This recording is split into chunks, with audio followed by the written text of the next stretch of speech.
Dear citizens in Ukraine and citizens in Russia, I'm Padmini Arhant, author and presenter, padminiarhant.com, prakriti.padminiarhant.com, representing the divinity. I welcome you all to the topic Ukraine-Russia Permanent Peace Treaty 2022. President Volodymyr Zelensky, President Ukraine People's Republic or Ukraine's Federation, President Vladimir Putin, President Russian Federation. The Permanent Peace Treaty Ukraine-Russia is being presented for your kind attention.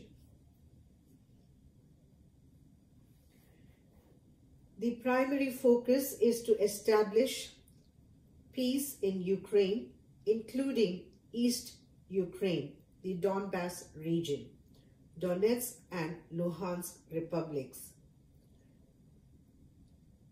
Having experienced unrest since the political turmoil in 2014 that began in Kiev's Maidan Square, the democratic system is to be instituted in Kiev with government and head of the state elected and not foreign or domestic fiduciary selected and appointed members in power. In fact, the government and leadership heading the state at the crossroads of international feud must be of Ukrainian people's choice. The government and Ukraine leadership must be neither pro-Western nor pro-Russian. Instead, the government representation and interests to be pro-Ukrainian, that is the West, East and the entire country, that is Ukraine. It is well established that foreign interference from the West in installing pro-Western governments, not barring neo-Nazi ones, in Kiev in 2014 went terribly wrong, and then onwards Ukraine's sovereignty has been up for grabs and subject to extreme trials and tribulations along different territories, especially in the eastern Ukraine.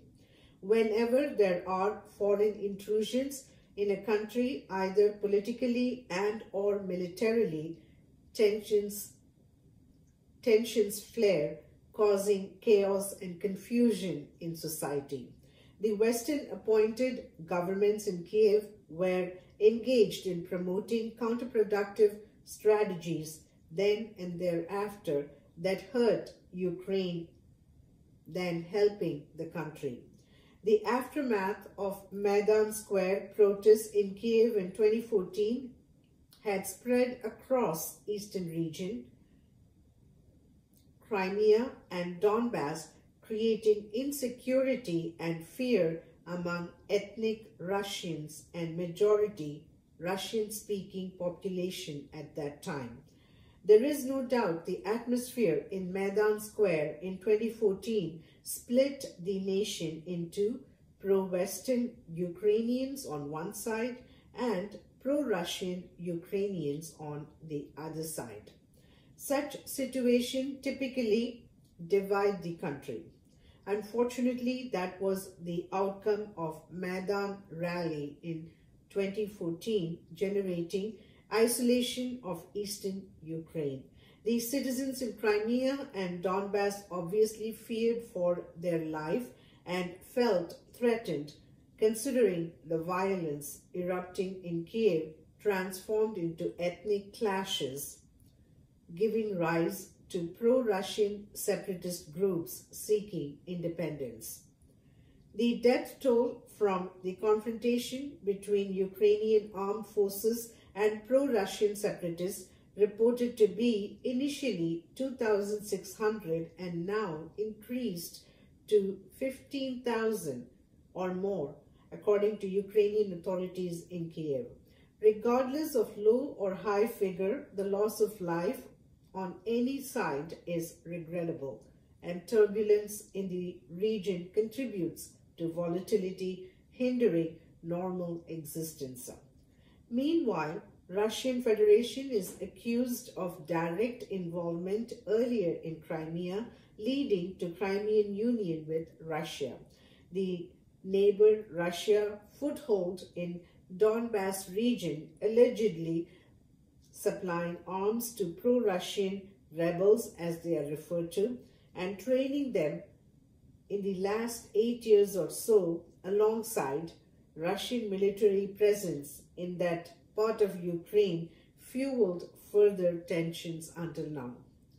Although Russia has repeatedly denied these charges, the Russian support in some form or another to separatists in Donetsk, Luhansk and previously Crimea, they are confirmed via Russian officials' statements at UNSC meeting and Russian state media. The latest being the Russian President Vladimir Putin's decree recognizing and declaring Donetsk and Luhansk and Donbass as independent republics on February 21st, 2022.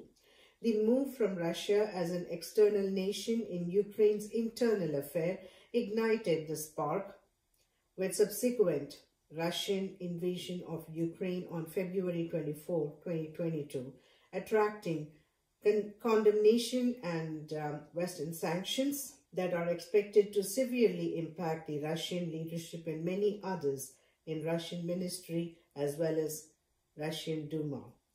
Notwithstanding setbacks to Russian financial system, with Russian central bank and financial institutions blocked from SWIFT international messaging network.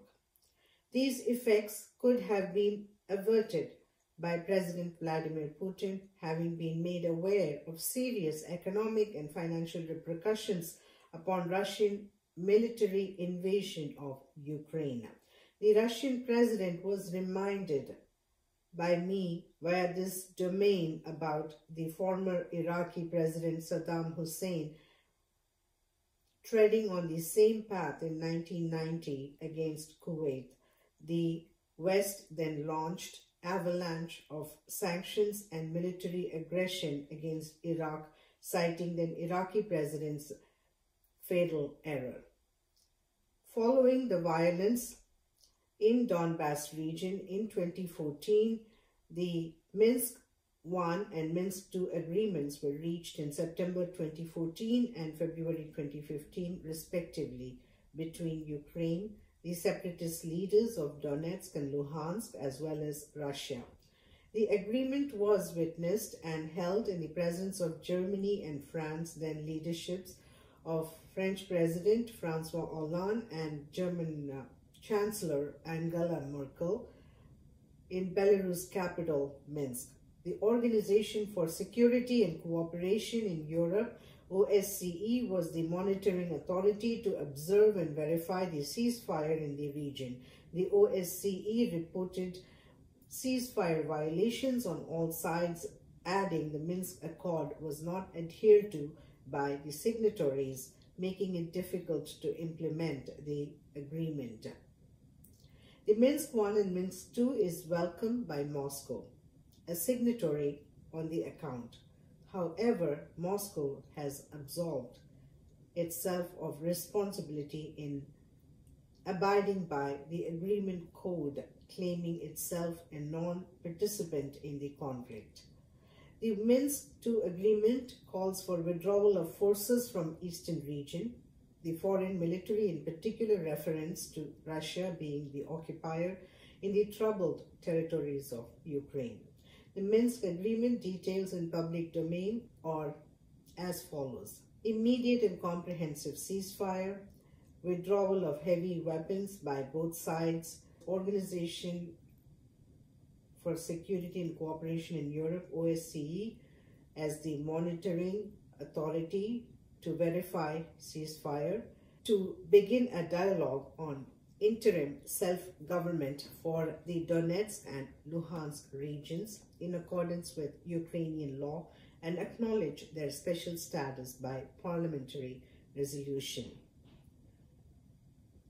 A pardon and amnesty for people involved in the fighting, an exchange of hostages and prisoners, and then humanitarian assistance to be provided, resumption of socio-economic ties including pensions, then restoration of full control of the state border by the government of Ukraine, withdrawal of all foreign armed formations, military equipment, and mercenaries.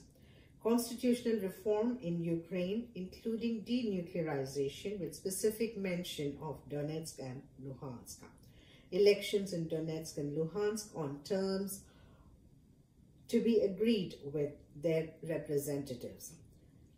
Intensifying the work of a trilateral contact group comprising representatives of Russia, Ukraine, and the OSCE. Now, that was the Minsk II agreement details.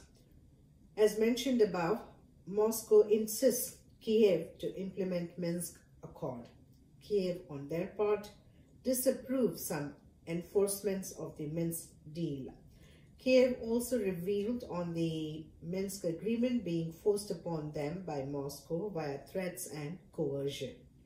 Ukraine has a fair point and reason for reservations. For any agreement to be effective, the terms and conditions have to be multilaterally amicable rather than unilateral imposition against one side, creating undue advantage for others in the matter. At the same time, Ukraine must also accept responsibility for the events since 2014 that began in Kiev's Maidan Square, allowing the West, that is the European Union and United States, to sabotage Ukraine's territorial integrity via the Western imperialist divide and conquer strategy that segregated Ukraine into pro-West in Western and pro-Russian in Eastern Ukraine. Arguably, both have specific demands and expectations from Kiev. The central authority, then notably in foreign control and domestically comprising arbitrary decision makers in power. Whatever has happened so far is extremely unfortunate for Ukraine. The immediate actions required for Ukraine to restore peace and stability are as follows. Number one, Ukraine government and politics in general must abandon fascist ideology and neo-Nazi elements within to start afresh on viable, functional, vibrant democracy. The present and future democratic governments in Kiev crack down on corruption in the system would spare the country from foreign and domestic economic abuse as well as exploitation that are fundamental cause in Ukraine's status quo. Number two, Ukraine government and political factions should disavow violence and aggressive approach towards Ukrainians in eastern Ukraine, that is, Donbas region. The citizens in Donetsk and Luhansk are to be treated and acknowledged as Ukrainians first, barring any form of discrimination and isolation based on ethnicity, language such as Russian speaking, and any cultural distinction. Number three, Ukraine to adopt stringent security measures to protect citizens in eastern Ukraine, Donetsk and Luhansk, Donbas region. The Ukraine peacekeeping forces to be deployed to prevent any violence and unrest in these territories with citizens in Donetsk and Luhansk. Guaranteed absolute peace, safety, and security in their domain. The dissent should be resolved peacefully without any use of violence such as shooting and other form of life-threatening tactics and mechanism. Number four, Ukrainian National Guards and border security forces to be positioned in eastern Ukraine synonymous to other border frontiers to maintain Ukraine's territorial rights from foreign infiltration without exception, namely Russia or the West and anyone from anywhere. Number 5. Donetsk and Luhansk, the self-declared republics, are not really independent due to Moscow's military protection in the form of occupation sought from Moscow against Ukrainian violence experienced in the last 8 years of conflict. The status is being resolved now with Ukraine government under this 2022 treaty that is being presented here by delivering the necessary safety and security not only in Donetsk and Luhansk but entire eastern Ukraine. The issue should no longer be the concern moving forward towards permanent peace, barring willful violations from any front. Number 6. The citizens in Donetsk and Luhansk as Ukrainians have no reason to break away with their territories situated in eastern part of Ukraine. The security issue being addressed under this treaty, the two separatist states are better off in a new democratic Ukraine with better economic prospects and, importantly, political freedom. Number 7. Donetsk and Luhansk citizens would elect their representatives in the respective states and be represented in Ukrainian parliament with people choice elected members in a free and fair election conforming to Ukrainian constitution and election rule. Number 8. Ukraine government to extend economic opportunity, education, health choices besides social, cultural freedom and other essential requirements for safe, normal existence to citizens in Donetsk and Luhansk, similar to the rest of Ukraine. Number 9. Donetsk and Luhansk to remain an integral part of Ukraine in the eastern region. The citizens in these two states would have equal political rights and freedom as Ukraine citizens in the rest of the country. Both states would receive federal funding from Kiev towards public projects and facilities such as railway, national highways, airports, national parks, waters, and other reserves in the eastern region. The states would be run and governed with autonomy by citizens elected state government. The two states, Donetsk and Luhansk, would constitute Union of Ukraine People's Republic under Ukraine Constitution. Number 10. The citizens in these two states and from this region would have explicit rights to serve in Ukrainian army to defend their territory and that of the country they are part of now and in the future. Number 11. Instant and irrevocable ceasefire from all sides in Donetsk, Luhansk, the Donbas region and entire eastern Ukraine is paramount on permanent basis. Number 12. The situation will be monitored by representatives from Kiev, Donetsk and Luhansk peacekeeping force representing civilians, not any separatist or political factions on either side. Number 13. The prisoners, hostages and other captives held in each other's custody in the course of 8 years conflict and ethnic violence to be pardoned and released on the condition to serve the community as productive citizens and never engage in violence or communal riots and disturbance. Number 14. Russian Federation to end militarization and occupation of Ukraine effective immediately. The Russian forces' withdrawal, ceasing military operations on air, ground and naval base in eastern and the rest of Ukraine is critical to initiate and implement peace process. Number 15. The Russian influence on Donetsk, Luhansk and Donbas region in any format like military assistance, training and equipment would be violation of Ukrainian sovereignty and represent foreign intervention. Hence, Russian political leadership and those behind interventionist policy in Kremlin renouncing such interference is imperative for peaceful coexistence among population in Donbas region, Ukraine as a whole nation and Russia.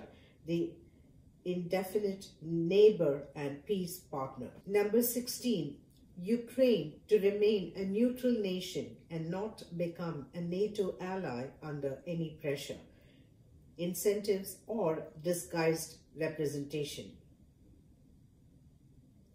The status is not only important for Ukraine's independence, but also the latest development exemplify the true spirit lacking among NATO against Ukraine, especially in the reality of EU and United States generated catastrophe in 2014 prolonged till date. The 1994 Budapest Memorandum, signed by the United States, Britain and Russia to honor sovereignty, independence and protect non-nuclear states like Ukraine and other former Soviet republics subsequent to nuclear disarmament, has been completely ignored and violated despite reminder from the current Kiev government of President Volodymyr Zelensky prior to Russian invasion last week. Number 17, Ukraine citizens, including Donetsk and Luhansk population, to receive economic assistance from United States and European Union as reparation and restoration costs suffered by Ukraine collectively until now. The economic compensation to be transacted in transparent public trust set up with International Independent Committee Monitoring Fund appropriation to revive Ukrainian economy together with Donbas region as Ukraine territory. The financial contributions is a result of United States and European Union being directly responsible for Ukraine's status quo, originating from Western insurrection against Kiev's democratically elected government in Maidan Square in 2014 and successive meddling contributing to loss of Crimea to Russia and separatisms in eastern Donbas region. Additionally, the members involved in Western insurrection in 2014 should pay Ukraine citizens for the loss incurred by them. The payment to be expended on public projects like schools, healthcare centers, and Ukrainian public welfare. The individuals from the West behind Ukraine insurrection in Maidan Square should be subject to similar laws applied against United States citizens on January 6, 2021 Capitol riots in Washington, D.C. Since the incident occurred in foreign soil, namely Ukraine, the foreign perpetrators of Ukrainian insurrection to be subject to international law. Number 18, Russia to compensate Ukraine on the military invasion on February 24, 2022 until now to rebuild infrastructure brought down with Russian military strikes and air assault. Number 19, Ukraine to receive humanitarian aid from UN and Western organizations to rehabilitate Ukrainians forced to flee their homeland as refugees across the border for safe return home. Number 20, Ukraine's sovereignty and boundary with Russia, Belarus and NATO allies, Poland, Estonia, Latvia and Lithuania and Black Sea are to be free from nuclear arsenal and all form of military artillery near and far. The clause binds Russia and NATO as two nuclear and military powers remaining existential threat to all nations in the region. Therefore, Russia and NATO are obligatory to remove military and nuclear weapons from the region. Ukraine to provide absolute and comprehensive economic support and security to all citizens in Donbas region, Donetsk and Luhansk to continue as Union of Ukraine sovereignty. That covers the Ukraine-Russia Permanent Peace Treaty 2022. Briefly, in relation to the ongoing crisis, NATO amassed troops in Poland and other NATO ally nations to defend them in the region while leaving Ukraine to fend for itself, besides supply of weapons to Ukraine at the 11th hour. The flurry of Western sanctions against Russian banks and political members are preemptive measure to protect own interests in Europe. The Western response to this effect might be they were heeding Russian President Vladimir Putin's warning to outside forces with particular reference to Western intrusion in the conflict that would otherwise trigger nuclear option. Russia obliging Western predictions on Russian invasion of Ukraine, the West retreating on Russia's overt nuclear threat, make both of them partners in a well-coordinated armed conflict, with Ukraine paying the price as battleground. Important lesson in this crisis is never to expect or believe the ones harming and inflicting extensive damages to come around and heal or restore conditions to normal. On nuclear fronts, the time has arrived and in fact was long overdue for global denuclearization without exception. The major nuclear powers like the United States and Russia, along with others, maintaining false notion of them being, quote, responsible, end quote, nuclear powers, and assuming other nuclear aspirants the, quote, reckless, end quote, in the nuclear club is debunked by none other than them and their public rhetoric. In the United States, the Republican and Democrat presidents as well as presidential candidates have unabashedly used the typical presidential line, quote, all options are on the table, end quote, meaning they would not shy away from using nuclear weapons. The extreme statements in recent times have been delivered from the left and right in the United States, that is, the Democrats and Republicans alike. The Democrat presidential candidate Hillary Clinton in 2008 presidential election stated upon being elected President of the United States, quote, I would not hesitate to obliterate Iran with nuclear might, end quote. So the word obliterate was emphatically used by then presidential candidate Hillary Clinton in 2008 election campaign. The statement was made by then presidential candidate Hillary Clinton predominantly to appease AIPAC, the American Israel Public Affairs Committee. The Democrat President Barack Obama, toeing the line with Republican predecessor President George W. Bush, repeatedly used, quote, all options are on the table, end quote, against Iran, Syria, and North Korea, among others in the adversarial listing. The Republican President Donald Trump took the extreme posturing and clarified verbatim to North Korean head of state and leader Kim Jong-un on the American nuclear potency. Then President Donald Trump issued a statement to North Korea on nuclear threats that they will be met with, quote, fire and fury the world has never seen before in history, end quote. The former President Donald Trump also tweeted as, quote, I too have a nuclear button, but it is a much bigger and more powerful one than his, and my button works, end quote. Now, Russian President Vladimir Putin evidently didn't want to be left behind in the nuclear threat race and placed the world on notice, with the Ukraine crisis escalating to nuclear confrontation with the West, at least in rhetoric, in terms of the nuclear threats. Hopefully that is how it will remain and will not proceed or progress in that direction, God forbid. There were other statements from different parts of the world. North Korean leader Kim Jong-un repeatedly stated about North Korea's nuclear capability, and as recently as now, North Korea had launched a ballistic missile landing in the Sea of Japan. That was North Korean leader Kim Jong-un's style of conveying the nuclear message to neighbors around in the Korean Peninsula.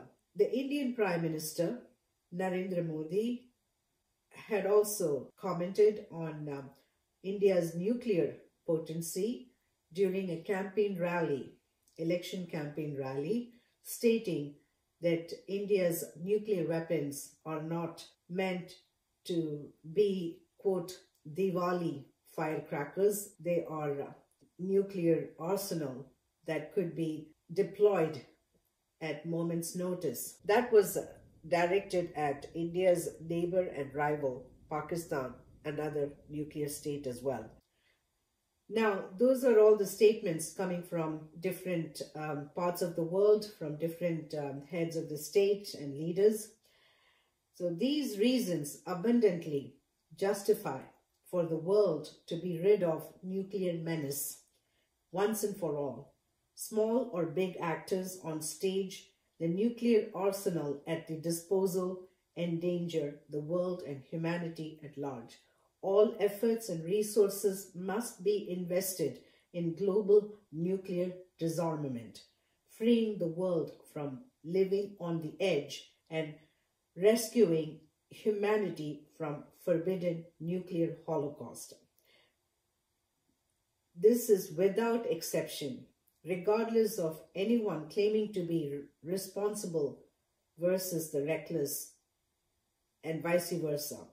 Next time around, the topic will focus on steps and systematic elimination of nuclear weapons in the planet. That brings this entire topic discussion to conclusion. I am Padmini Arhant, author and presenter, padminiarhant.com, prakriti.padminiarhant.com, representing divinity.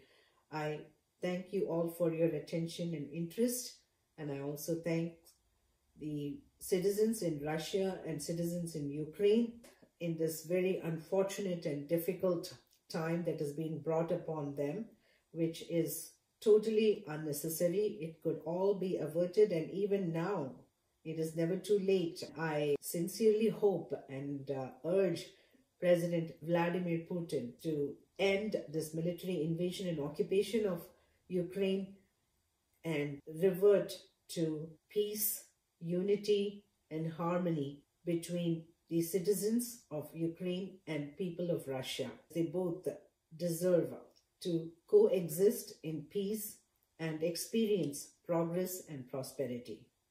Thank you all.